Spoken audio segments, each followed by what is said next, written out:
Malheureusement, nous n'avons pas besoin d'une personne handicapée comme vous.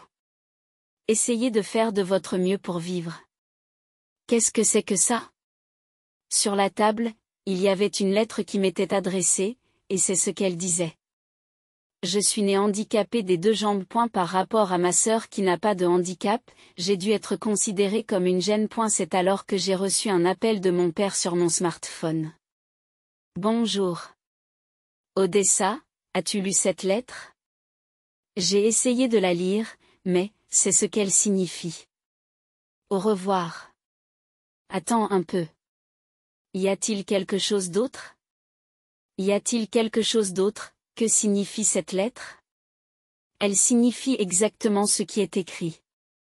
Nous sommes fatigués de soutenir une fille comme toi. Ne t'inquiète pas pour nous.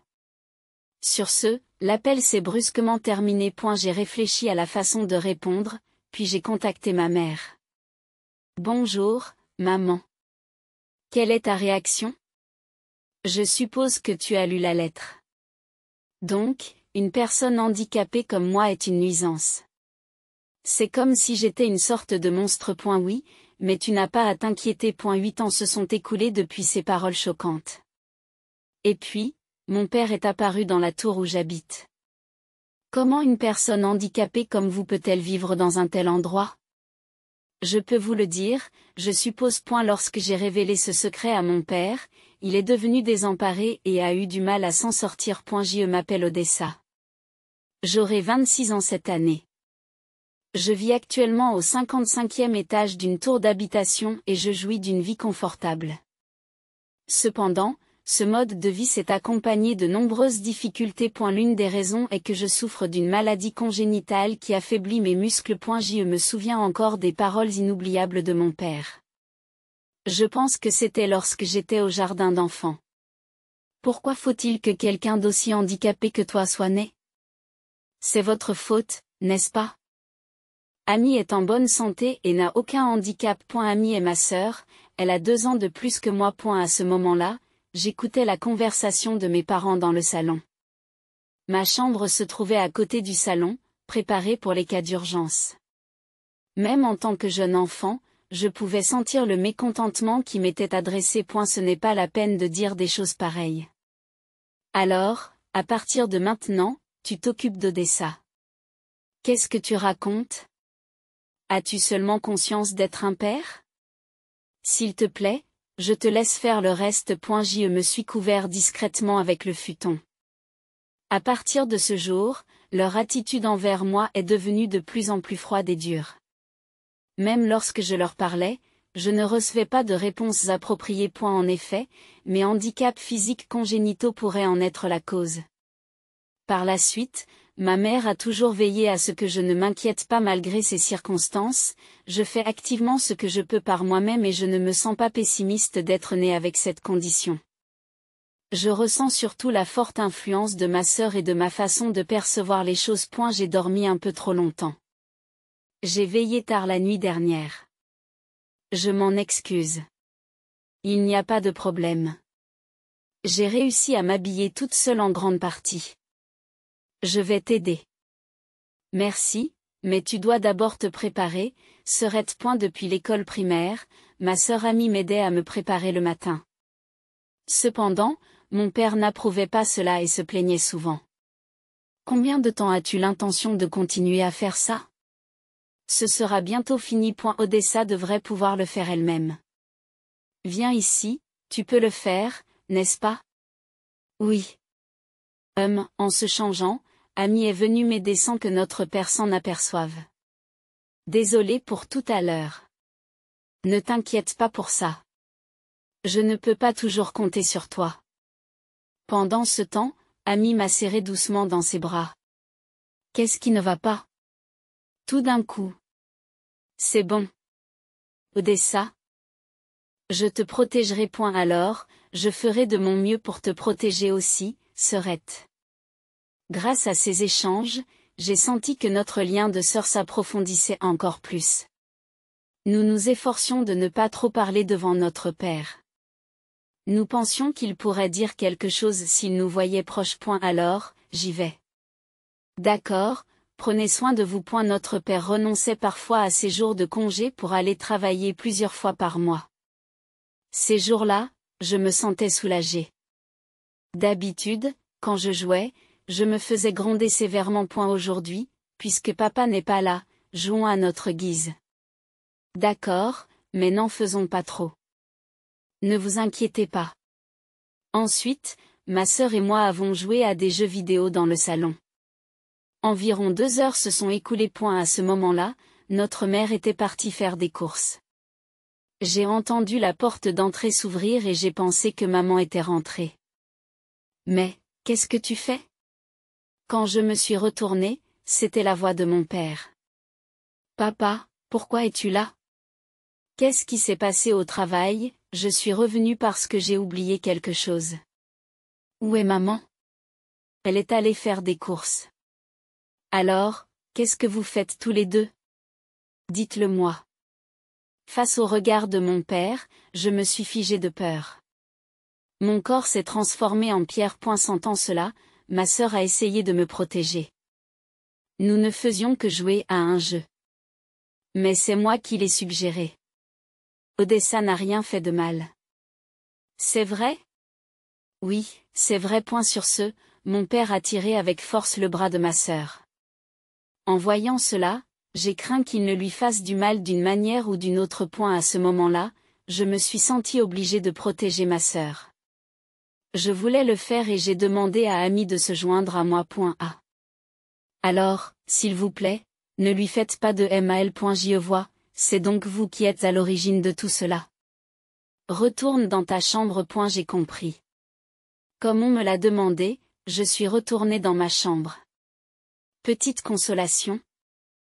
Notre maison a été construite en tenant compte de l'accessibilité aux fauteuils roulants. Je pouvais entendre mon père crier de loin. Je regrettais profondément mon impuissance. À ce moment-là, la porte de ma chambre s'est ouverte. Je me suis crispée, pensant qu'il s'agissait de mon père, mais c'était en fait ma mère. Tout va bien, je vais bien. Mais comment va ma sœur? Oui, elle va bien aussi. La réponse de ma mère m'a semblé bizarre, et j'ai essayé de me diriger vers le salon. Où vas-tu? Je dois sauver ma sœur. Il n'y a pas lieu de s'inquiéter. Si tu vas là-bas, tu risques de provoquer à nouveau ton père. Je comprends. Je reste ici. Ma mère avait raison. Si j'y allais, la situation aurait pu empirer. J'ai décidé de me fier à l'assurance de ma mère. Je suis désolée. J'aurais aimé être plus fort. En raison de la nature dominatrice de mon père, ma mère a toujours essayé de ne pas le provoquer. Et ne vous inquiétez pas. Je vous suis reconnaissante. Au bout d'un moment, ma sœur est entrée dans la chambre. Père est parti travailler, il n'y a plus de problème. J'y vois. Il t'a dit quelque chose? Oui, un peu. Mais tu n'as pas à t'inquiéter, Odessa. Je vais bien. Ma sœur a toujours été quelqu'un de joyeux, quelles que soient les circonstances. La lutte n'était pas seulement la mienne. Ma sœur souffrait aussi. Ma mère s'efforçait d'atténuer la colère que mon père dirigeait contre moi. Je vivais toujours avec l'aide des autres. J'essayais de trouver un moyen de ne pas être un fardeau pour eux. Lorsque ma sœur est entrée au collège, elle a commencé à prendre un peu de distance par rapport à moi. Auparavant, elle m'aidait pour les tâches quotidiennes, comme s'habiller ou aller aux toilettes. Je savais qu'elle était occupée par les activités de son club et par ses amis, et j'ai donc essayé d'accepter cette situation comme inévitable. Je me suis dit que je devais simplement endurer. Je devais devenir plus forte. À cette époque, non seulement mes jambes, mais aussi mes mains s'étaient considérablement affaiblies. Il était devenu encore plus difficile de soulever des objets lourds. Pourtant, il n'était pas question de baisser les bras. Un jour, j'étais en train de ranger ma chambre et de réorganiser les étagères. C'était le moment. Je me suis peut-être trop appuyée sur l'étagère. Elle a tremblé et les objets du haut sont tombés. Aïe, il faut que je les ramasse rapidement. Mais assise dans le fauteuil roulant, je ne pouvais pas atteindre le sol. Alors que j'essayais sincèrement, la porte s'est soudain ouverte. Quel est ce bruit? Que se passe-t-il ici? C'était le pire moment possible. D'autant plus que je ne voulais pas que mon père en soit témoin. J'ai eu beau essayer de répondre, je n'ai pas trouvé les mots justes. Mon père avait l'impression que je cherchais des excuses. Qui, à ton avis, va nettoyer ça? C'est-à-dire? Je n'avais aucun souvenir de l'aide de mon père. S'il y avait des souvenirs de ce genre, ils étaient minimes et inexprimés. Pourquoi fais-tu toujours des choses inutiles? Il soupira de frustration. Lui montrer directement cette expression ne le ferait pas comprendre. Son harcèlement continuait sans fin. Contrairement à Amy, tu ne peux rien faire. Tu comprends ça? Je ne peux peut-être pas faire autant qu'elle, mais je veux faire ce que je peux par moi-même. Si j'allais de toute façon me faire gronder, j'ai décidé d'exprimer mes sentiments à mon père, en espérant, ne serait-ce qu'un peu, qu'il comprendrait. Tu penses que tu peux faire ça? Ensuite, il a éclaté de rire. Tu dis des choses drôles. Tu es capable de faire des choses? Comment quelqu'un d'handicapé comme toi pourrait-il en être capable? Je m'attendais à être rejeté, mais être complètement rejeté était une autre affaire. Il a continué à rire. Ce n'était pas une réponse appropriée à sa fille. À partir de ce moment-là, j'ai mis fin à mes pensées. J'attendais simplement que le temps passe. Tu m'écoutes? Je n'ai pas répondu. Qu'est-ce qui t'arrive? Tu es vraiment bizarre. Après avoir dit cela, mon père a quitté la pièce. Seul dans la pièce, je pleurais à chaudes larmes. Depuis ce jour, même enfant, j'ai décidé de ne plus pleurer. Par la suite, c'est surtout ma mère qui s'est occupée de moi. Mon père ne m'a pas aidé du tout. On aurait dit qu'il ne s'y intéressait pas. Tu as de la fièvre? Vraiment, je ne sais pas. Tu devrais te reposer aujourd'hui. Non, je vais bien. Je peux aller à l'école. Je voulais absolument convaincre ma mère, mais celle-ci, craignant qu'il ne m'arrive quelque chose, a décidé que je devais rester à la maison ce jour. Et la principale raison pour laquelle je voulais aller à l'école était que mon père avait pris un jour de congé. Honnêtement, je voulais éviter de passer du temps seul avec lui. Mais quelque chose d'inattendu s'est produit. Tu vas bien? Lorsque mon père est entré dans la pièce et m'a parlé, j'ai fait semblant de dormir pour éviter d'interagir. Mais il n'a pas quitté la pièce tout de suite. Je me suis recouverte d'une couverture et j'ai regardé avec appréhension. Je vais laisser ça ici pour toi. J'ai fini par m'asseoir. Sur la table, il y avait des boissons sportives et de la gelée préparée. J'ai ressenti une joie surprenante. C'était une expérience que je n'avais jamais vécue auparavant. Mes pensées étaient en ébullition. Quelle était son intention en faisant cela? Ce jour-là, mon père est venu plusieurs fois dans ma chambre. À chaque fois, je faisais semblant de dormir. Et se sentant mieux, ma mère m'a demandé quand elle rentrait du travail. Oui, je ne pense pas avoir de fièvre. Il s'est passé quelque chose, en quelque sorte? Papa avait l'air gentil aujourd'hui. C'est bien, alors bien?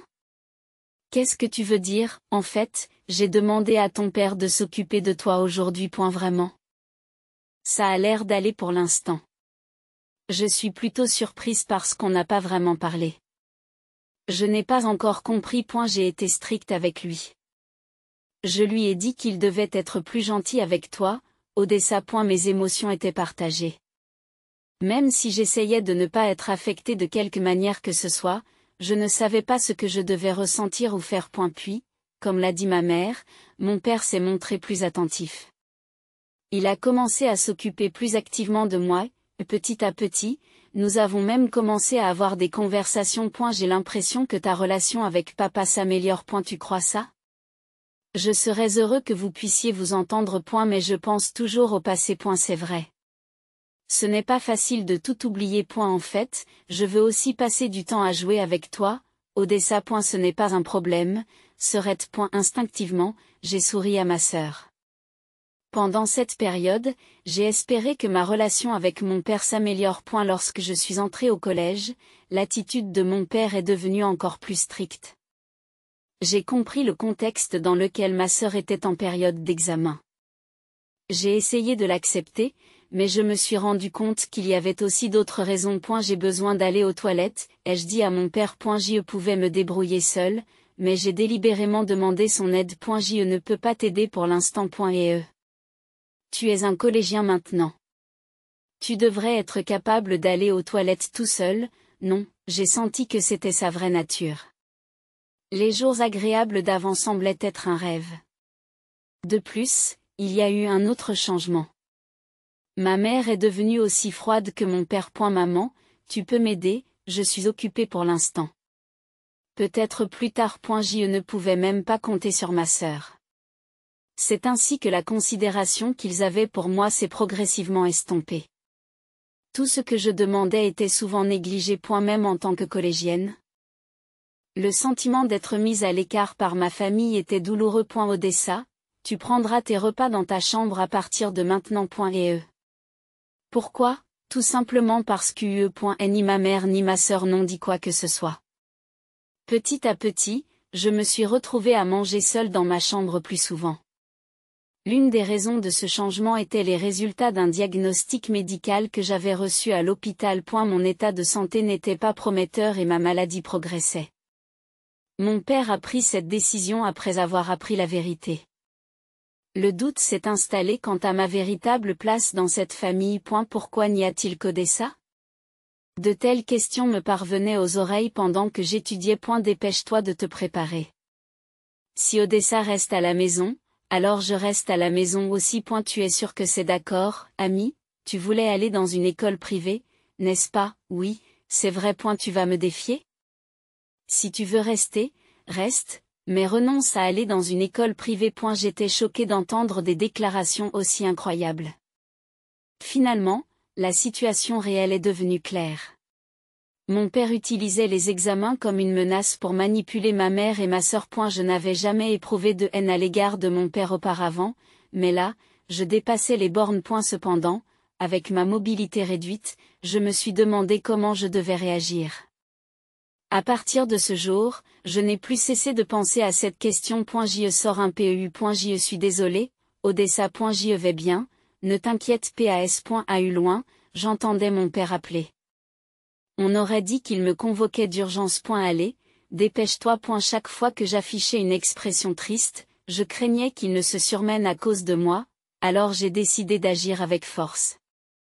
Il me laissait souvent derrière eux lorsqu'ils sortaient. Et si cela se produit à chaque fois, je m'habituerai peu à peu à la situation. Auparavant, mon père sortait souvent pour m'éviter, mais à un moment donné, il a commencé à agir sans hésitation. Sortons manger aujourd'hui. Allons-y. Je pense que ce plan soudain est un peu excessif. Eh bien, peut-être, je l'ai décidé. Dépêchez-vous. Bien sûr, Odessa attendra à la maison. Ami, qui écoutait à côté de moi, a essayé de dire quelque chose, mais je lui ai pris le bras pour l'en empêcher. Je lui ai pris le bras pour l'en empêcher. Allez-y. Vous êtes si gentille, Odessa. Attendez un peu. Sais-tu ce qu'on dit de moi au travail?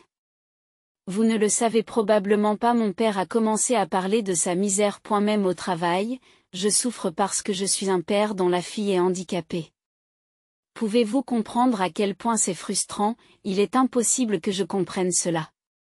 De telles plaintes ne devraient pas m'être adressées. Il est loin d'être apte à être père. Mais que puis-je faire contre lui, moi qui suis une élève de collège qui a besoin d'un fauteuil roulant pour se déplacer et dont la vie dépend largement d'un soutien? Ne vous inquiétez pas, je me débrouillerai tout seul. Je me débrouillerai tout seul. Cbon. Ma mère et amis me regardent avec inquiétude. Et si je t'accompagne, je ne ferai que te gêner, et tu ne devrais pas avoir à t'inquiéter du regard des autres. Ami n'était pas tout à fait convaincue, mais elle est quand même sortie avec nos parents. Je ne pouvais pas prévoir ce qui se passerait si je défiais mon père. J'ai eu l'impression que c'était un choix judicieux. Même après être passé au lycée, l'attitude de mon père n'a pas changé, mais un incident est survenu qui a rendu le passé insignifiant. Après avoir vu ma famille, je suis retournée dans ma chambre. Je me sentais perdue, me demandant quand je serais libérée de cette vie. Ce sont les vacances d'été de ma 3e année au collège. Je n'aime pas demander, mais pourriez-vous vous occuper d'Odessa pendant 3 jours? Elle ne vient pas avec toi? Odessa dit qu'elle veut se concentrer sur ses études. Car elle est une étudiante qui prépare ses examens. Cela vous convient-il? Oui. Alors, laissez-la moi. C'est comme ça que je me suis retrouvée chez mes grands-parents. Le mensonge était devenu la norme. Il semblait que mon père n'éprouvait aucune culpabilité à mentir, même à ses propres parents. En le regardant me dire au revoir avec un sourire, j'ai ressenti un sentiment indescriptible d'effroi. Une fois qu'il a été hors de vue, ma grand-mère m'a demandé, « Il n'y a que nous ici, tu n'as pas besoin de te retenir. Ayyyy. Tu es vraiment d'accord pour ne pas aller avec les autres? En étant avec moi, maman et amis ne peuvent pas s'amuser pleinement? Je veux éviter cela à tout prix. » J'ai répondu avec insistance, « Odessa, tu as vraiment un grand cœur. » Pas vraiment. Mais ici, tu n'as pas à te soucier de ce que pensent les autres et tu peux te détendre comme tu veux. Oui, je vous remercie. Ma grand-mère a peut-être senti ce qu'il y avait dans mon cœur. Mais elle n'a pas cherché à aller plus loin. Je me sentais vraiment à l'aise ici. En tant que collégienne, je n'avais ni le pouvoir ni la sagesse de changer la situation. Il était désagréable d'être scrutée par les autres. C'est pourquoi j'étais vraiment reconnaissante à ma grand-mère pour son soutien chaleureux. 3 jours plus tard, ma mère et ma sœur sont venues me chercher. Juste vous deux. Désolée, papa est déjà rentré à la maison. Je vois. Odessa allait bien? Elle allait très bien. C'est le conseil que je vous donne. Assure-toi de bien t'occuper d'elle. Oui, je comprends. J'écoutais leur conversation derrière un pilier. Sur le chemin de la maison. Je vais bien. Tu n'as pas besoin de te forcer. C'est vrai. Nous pensons à toi, Odessa. Je sais. Mais je n'aimerais pas qu'il t'arrive quelque chose. Quand nous sommes rentrés à la maison, mon père a continué à montrer son attitude froide habituelle. Et la normalité est revenue. Dans des circonstances normales, ce serait un point de rupture. Mais j'ai réussi à tenir bon grâce au soutien de ma mère et de ma sœur. Cependant, qu'elles suivent ou non les directives de mon père, elles ont commencé à m'éviter clairement. Mon père m'a toujours ignoré. Mais il était extrêmement douloureux de les voir tous les deux commencer à agir de la même manière. Il y a eu des moments où je me suis sentie complètement isolée. Je me disais, je vais bien. Je peux y arriver. Ai-je commencé à me dire. À partir de ce moment-là, j'ai essayé de rester dans ma chambre autant que possible lorsque j'étais à la maison. En restant dans ma chambre, je n'avais pas besoin d'interagir avec les autres et cela m'évitait de me sentir mal à l'aise. Cependant, j'ai réalisé plus tard que cette décision était une erreur. C'était un dimanche de printemps, alors que j'étais en 2e année de lycée. Lorsque je me suis réveillée, la maison semblait anormalement calme. En me dirigeant vers le salon, j'ai remarqué un morceau de papier sur la table. Malheureusement, nous n'avons pas besoin d'une personne handicapée comme vous. Faites de votre mieux pour vivre. Qu'est-ce que c'est? C'était une lettre qui m'était adressée. Puis mon père m'a appelé sur mon smartphone. Bonjour? Odessa, as-tu lu cette lettre? J'ai essayé de la lire, mais... C'est ce que ça veut dire. C'est ce que ça veut dire. Attendez un peu. Y a-t-il autre chose? Que signifie cette lettre? Elle signifie exactement ce qui est écrit. Nous sommes fatigués de soutenir une personne handicapée comme vous. Ne vous inquiétez pas pour nous. Sur ce, l'appel s'est brusquement terminé. J'ai réfléchi à la manière de répondre. Puis j'ai contacté ma mère. Allô, maman? D'après ta réaction, je vois que tu as lu la lettre. Donc, une personne handicapée comme moi est une nuisance. C'est comme si j'étais une sorte de monstre. Oui, mais tu n'as pas à t'inquiéter. Et, parce que tu n'es pas son enfant, alors rassure-toi. Qu'est-ce que tu veux dire par là? Explique-moi. Écoute, appelle ce numéro dès que tu peux. Attends, dis-moi plus. Désolé, il n'est pas loin. Je vous recontacterai plus tard. Je suis restée bouche bée. Si ce que ma mère avait dit était vrai, cela signifiait-il que je n'étais pas l'enfant biologique de mon père? Bien que je me sois posé la question, je n'ai pas trouvé de réponse et j'ai appelé le numéro que ma mère m'avait donné. Et la personne qui a répondu s'est présentée comme un avocat nommé Rogers. J'appelle selon les instructions de ma mère. Je vois. Discutons en détail. Suivant ses instructions, je me suis rendu à son cabinet d'avocat. Là, j'ai appris la véritable signification des mots que ma mère avait récemment prononcés. On m'a aussi dit la vérité sur ma naissance. À eu début, le choc était incroyable, mais il semblait que ma mère et ma sœur avaient gardé le secret par souci pour moi. Par la suite, j'ai commencé à vivre seule. Grâce au soutien de Monsieur Rogers, je vis confortablement. 8 années se sont écoulées depuis que ma mère a prononcé ces mots. À eu cours de cette période, il y a eu plusieurs étapes importantes à célébrer. Amy est diplômée de l'université et vit de façon indépendante. Amy a un problème. Désolé, c'est soudain, mais il semble que papa ait découvert ton adresse, Odessa.a. Juste pour être sûr, sache que maman et moi ne lui avons rien dit. Oui, je comprends. En fait, je suis restée en contact avec elle depuis que j'ai quitté la maison. Bien sûr, sans que papa le sache. Est-ce que ça veut dire qu'il va venir ici? Probablement.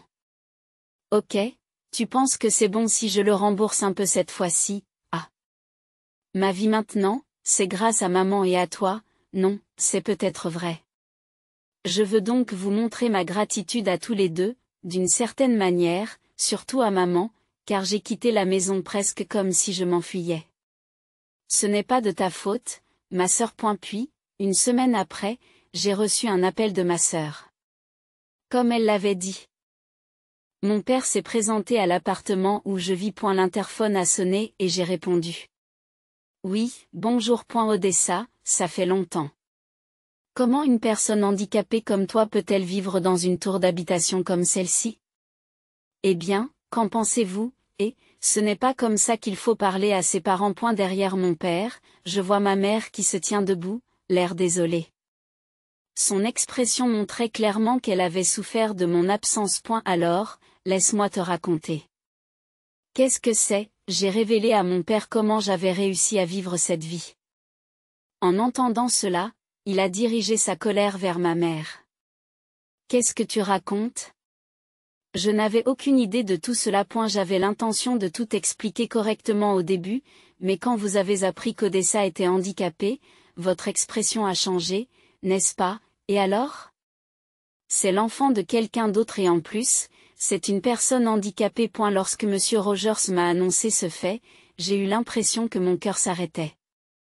D'après lui, j'étais la fille de la meilleure amie de ma mère. Mon père biologique était décédé dans un accident et ma mère biologique était en phase terminale d'un cancer et n'avait plus beaucoup de temps à vivre. À l'époque, j'ai été adoptée par mes parents actuels. Ma mère biologique m'a laissé un héritage substantiel pour m'assurer que je ne connaîtrais pas de difficultés à l'avenir. En outre, la maison dans laquelle je vis actuellement a été habitée par mes parents biologiques. N'est-il pas inapproprié de blâmer maman? Je me tais. Non, je ne me tairai pas. Je vois à quel point vous traitez terriblement votre mère. Même après que j'ai pris mon indépendance, le comportement violent de mon père n'a pas diminué. J'avais été sa cible auparavant, mais maintenant la cible était ma mère. Tu ne crois pas, maman? J'ai demandé l'accord de ma mère, qui a acquiescé en silence. Qu'est-ce que tu racontes sans aucune preuve, et s'il y a des preuves? J'ai sorti mon smartphone et j'ai lancé un enregistrement. L'enregistrement montrait mon père en train d'injurier ma mère et de passer à la violence physique. Qu'en est-il de cela? Tu comprends maintenant, c'était quand, même si j'ai vécu loin, nous sommes restés en contact permanent. Tu n'as pas remarqué, n'est-ce pas? Bien sûr que non. Espèce de salaud. Tu as beau crier, c'est inutile, puisqu'il y a tant de preuves. Tu comprends ce qui va se passer ensuite, n'est-ce pas? Qu'est-ce que tu veux dire? J'ai regardé ma mère et je lui ai fait signe avec mes yeux. Je me sépare de toi. Quoi, bien sûr. Ne t'inquiète pas, maman vivra ici avec moi. Il est hors de question que je te laisse faire ça. Ton opinion ne compte plus. Il ne s'est peut-être pas rendu compte que c'était prévu. Que peut faire une personne handicapée comme vous? Il semblait très agité et était sur le point de devenir violent. C'est alors que cela s'est produit. Arrêtez. Qu'est-ce que vous faites? Un cri est venu de l'arrière de la maison. Qui êtes-vous? Cette personne est mon épouse. Conjoint. Ravi de vous rencontrer. Je m'appelle Edouard. Mon père a baissé la main, surpris. Vous le saviez aussi? Ma mère acquiesce. Et ma mère a hoché la tête. Ami le sait aussi. Sans mon consentement, en tant que père, juste comme ça. Je suis déjà un adulte, il ne devrait pas y avoir de problème. Maintenant, pouvez-vous partir, s'il vous plaît? Alors que je pensais qu'il allait partir, il semble qu'il n'est pas encore abandonné. Attendez un peu. Vous devez avoir hérité d'autres propriétés que cette maison, n'est-ce pas? Et alors, en tant que parent, je devrais avoir le droit de recevoir une partie de cet héritage. Sur quelle base dites-vous cela? Ce droit n'existe pas. En voyant l'attitude désespérée de mon père, je n'ai pas pu m'empêcher d'éclater de rire. Pourquoi ris-tu autant? Parce que tu fais des déclarations qui n'ont rien à voir avec le sujet. Mon père trépignait de frustration. Le chemin qui t'attend sera difficile, mais tu dois faire de ton mieux. Tu devras aussi payer une pension alimentaire. D'ailleurs, grand-père et grand-mère sont déjà au courant de la situation, il est donc inutile d'essayer de compter sur eux. Tu as vraiment tout planifié à ce point. Son comportement changea du tout au tout et il devint très silencieux. Il était probablement en train de réfléchir. Et il n'y a plus rien à dire. Alors, au revoir. Attendez, écoutez-moi. Je m'excuse vraiment. Le père prit une pause parfaite pour s'excuser. Qu'est-ce que ça fait d'abandonner toute fierté envers quelqu'un qu'on a méprisé? J'y ai réfléchi. Cependant, ces excuses n'ont pas changé mon cœur. Ce n'est pas la peine de faire ça, alors partez vite. Même après tout cela, tu ne vas pas me pardonner et me repousser. Oui, si vous ne partez pas, j'appellerai la police. J'ai toutes les preuves et vous risquez d'être arrêté. Il s'est ensuite éloigné précipitamment, l'air effrayé. J'ai respiré profondément, je me suis senti détendu. C'est bien. Merci, c'était très stressant. Tu es d'accord avec moi, Odessa? Que nous vivions ensemble ici. Oui, je suis d'accord. C'est quelque chose que nous avons décidé tous ensemble. Oui, c'est un endroit où l'on peut être libre. J'en ai aussi parlé à ma sœur au téléphone. C'est très bien. Vous voyez, il n'y a pas de problème, n'est-ce pas? En fait, je voulais venir avec vous. Je comprends ce que vous ressentez. Venez me rendre visite la prochaine fois. Oui, je viendrai. C'est ainsi que ma mère et moi nous sommes libérés de l'emprise de mon père. Bien que nous ne soyons pas encore parvenus à une résolution finale, nous avons fêté cela ensemble ce jour-là. Ensuite, nous avons rendu visite à Monsieur Rogers, l'avocat. Les preuves ayant déjà été rassemblées, la procédure s'est déroulée sans encombre. Je suis reconnaissant pour tout. C'est mon devoir. Après tout. S'il vous plaît, prenez soin de la situation de mon père. Et la police s'occupera des problèmes de violence, mais je m'occuperai de la pension alimentaire. 2 semaines après la consultation, le divorce de mes parents a été officiellement prononcé. Ainsi, ma mère ne serait plus maltraitée par mon père. J'ai été vraiment soulagée par cette résolution. Après le divorce, nous avons déménagé tous les biens de ma mère dans notre immeuble. Vous m'avez beaucoup aidé, Odessa. J'en suis heureuse. Maman, je continuerai à exprimer ma gratitude par des actes.